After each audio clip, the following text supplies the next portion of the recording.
কোনো কিছু করতে ইচ্ছা হচ্ছে, যেমন আমার বিরিয়ানি খেতে ইচ্ছা হচ্ছে, অথবা আমার শিখতে ইচ্ছা হচ্ছে, আমার বাইরে যেতে ইচ্ছা হচ্ছে। এই কথাগুলো আমরা ইংরেজিতে কিভাবে বলতে পারি? খুব সহজ একটি structure, use of feel like. Feel like মানে ইচ্ছা হওয়া। যেমন আমার বিরিয়ানি খেতে ইচ্ছা হচ্ছে, I feel like having biryani.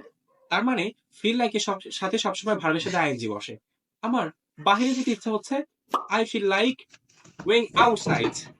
আমার খেতে ইচ্ছা হচ্ছে, আই ফিল লাইক ইটিং। আমার শিখতে ইচ্ছা হচ্ছে, I feel like learning.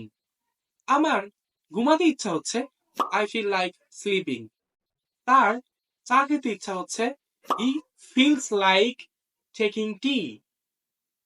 Feels like একটি এস বা ইয়েস যুক্ত হবে থার্ড পারসন সিঙ্গুলারের ক্ষেত্রে। এবং আমার ভিডিও বানাতে ইচ্ছা হচ্ছে, এর ইংরেজি কি হবে জানিয়ে দিন কমেন্ট বক্সে। এরকম ভিডিও পেতে ফলো আর সাবস্ক্রাইব।